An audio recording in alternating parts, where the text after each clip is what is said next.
देखते हैं कि पिछले भाग में हमने क्या जाना। घर की भाषा स्कूल में शामिल ना करने से बच्चों में अलग अलग भाषाई समस्याएं नजर आने लगती हैं, जैसे निर्देशों को समझना और उनका पालन करना आदि। बच्चों की भाषा को कक्षा में शामिल करने से वह बहुभाषी कक्षाओं में आने वाली मुश्किलों का बेहतर सामना कर पाते हैं। बच्चों की भाषा को कक्षा में शामिल करने से बच्चे बिना डरे खुद को अभिव्यक्त कर पाएंगे, कक्षा में हो रही चर्चाओं में खुलकर भाग ले पाएंगे, अपनी पहचान और संस्कृति पर गर्व महसूस कर पाएंगे, स्कूल में आत्मविश्वास के साथ भाग ले पाएंगे, पढ़ाए जा रहे सभी विषयों से बेहतर जुड़ाव महसूस कर पाएंगे। कक्षा में एक से अधिक भाषा का इस्तेमाल बच्चों में विश्लेषणात्मक शक्ति को बढ़ाता है। चलिए इस भाग की शुरुआत शिखा मित्रा नामक एक शिक्षिका की कक्षा के साथ करते हैं, जो कि पियर्सन पल्ली शांति निकेतन, जिला बीरभूम, पश्चिम बंगाल में एक प्राइमरी स्कूल में पढ़ाती हैं। यहाँ के सभी बच्चे संथाली भाषा का इस्तेमाल करते हैं। बच्चों के लिए पाठ्यक्रम संथाली में नहीं बनाया गया है, इसलिए यह स्कूल में बांग्ला का इस्तेमाल किया जाता है। शिखा दीदी के स्कूल के बच्चों के घर की भाषा और स्कूल की भाषा काफी अलग है। स्कूल में बच्चों से बांग्ला में कविताएं सीखने की उम्मीद की जाती है। शिखा दीदी सोचती हैं कि क्योंकि संथाली भाषा बच्चे का परिचित संदर्भ है, इसलिए संथाली को कक्षा में इस्तेमाल किया जाना चाहिए। शिखा दीदी अपनी कक्षाओं में संथाली में कहानियां सुनाती हैं और इससे बच्चों की सीखने की प्रक्रिया के लिए उपयोगी पाती हैं। देखा कैसे शिखा जी ने बच्चों की भाषा को कक्षा में शामिल किया। आपके अनुसार बच्चों की घर की भाषा और बच्चों की स्कूल की भाषा के बीच एक पुल कैसे तैयार किया जा सकता है? कक्षा में बच्चों की खुद की भाषा को जगह देना, बच्चों की भाषा में कहानी सुनना या सुनाना, बच्चों की भाषा में छोटे वाक्य और पैराग्राफ लिखना, बच्चों की खुद की भाषा में गानों को गाना, बच्चों की भाषा में खुद की कहानी की किताबें बनाना, अलग अलग भाषाओं में आम इस्तेमाल होने वाले शब्दों के लिए शब्दकोश बनाना।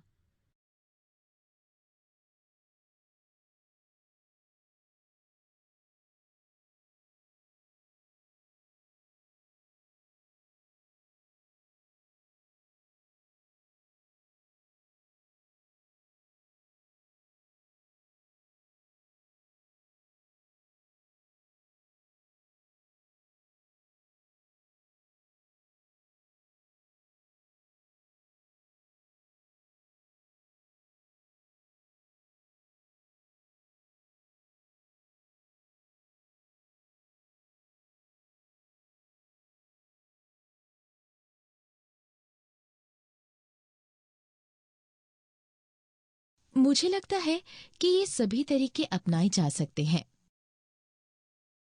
बिल्कुल, मुझे यकीन है कि आप यहाँ दिए गए तरीकों से कहीं ज्यादा और मजेदार तरीके सोच सकते हैं, क्योंकि आप अपने बच्चों को सबसे अच्छी तरह से जानते हैं। हमारे साथ अपने तरीके या सुझाव डिस्कशन बोर्ड पर अवश्य साझा करें।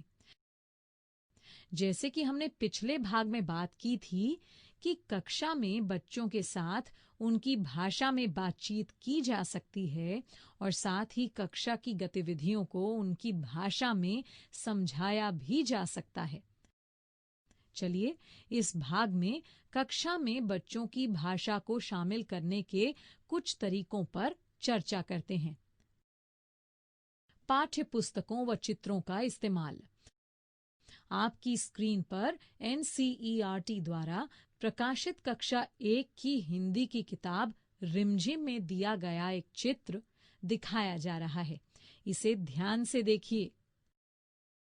NCERT और अलग अलग राज्यों में इस्तेमाल हो रही SCERT की किताबों में ऐसे कई चित्र मौजूद हैं।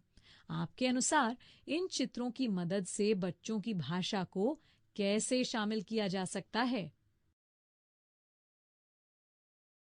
बच्चे अपनी भाषा में बता सकते हैं कि इस चित्र में वो क्या-क्या देख सकते हैं। बिल्कुल।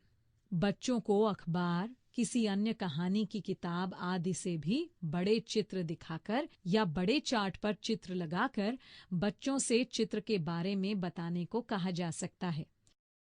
साथ ही चित्र में खास चीजों के नाम अपनी भाषा में बताने के लिए कहा जा सकता है। इन चित्रों के नाम एक बोर्ड या चार्ट पर कक्षा में लिखकर कुछ समय के लिए छोड़े जा सकते हैं ताकि बच्चे उनको पहचान सकें। चित्र कहानी का इस्तेमाल। आपकी स्क्रीन पर एनसीईआरटी द्वारा प्रकाशित कक्षा 1 की रिमझिम के पाठ 2 की एक झलक दिखाई जा रही है, जो कि एक चित्र कथा है। इस तरह की कहानी को कैसे बच्चों की खुद की भाषा को शामिल करने के लिए इस्तेमाल कर सकते हैं? ये तो बहुत अच्छा तरीका है बच्चों को अपनी ही भाषा में कहानी बनाने देने का। एक ही कहानी अलग अलग भाषाओं में सुनने में मजा आएगा। हाँ, ये एक चित्र कहानी है। चित्र कहानी में सिर्फ चित्रों की एक कड़ी की मदद से एक कहानी बताई जाती है। बच्चों को ऐसे चित्रों के लिए अपनी भाषा में कहानी बताने में और सुनाने में काफी मजा आता है। इस कहानी को फिर स्कूल की भाषा में लिखकर कक्षा में लगाया जा सकता है, क्योंकि बच्चों को कहानी अपनी भाषा में आती है, इसलिए वो स्कूल की भाषा से बेहतर जुड़ाव महसूस कर पाएंगे। बच्चों द्वारा किए जाने वाली गलतियों को समझना। एक बात याद आई, मैंने अपनी कक्षा में ऐसा पाया है कि जब बच्चे एक से ज्यादा भाषा जानते हैं तो वे कभी-कभी वाक्यों को बनाने के लिए अलग भाषाओं से शब्द और शब्द के भागों को जोड़ने की गलती कर देते हैं। ऐसी गलतियों को क्या करें? दरअसल जिन्हें हम गलती मान रहे हैं, ये बच्चे द्वारा मिश्रित भाषा का इस्तेमाल है। यानी अगर हम घर की भाषा और स्कूल की भाषा के मूल शब्दों को देखें, तो हम समझ पाएंगे कि बच्चों की इस तरह की गलतियों के पीछे कुछ कारण है। चलिए हम ऐसी गलतियों को समझने के लिए एक गतिविधि देखते हैं। चलिए हम स्क्रीन पर दिए गए चार्ट को देखें और 2 अलग-अलग भाषाओं के सर्वनामों के उदाहरण को पढ़ें।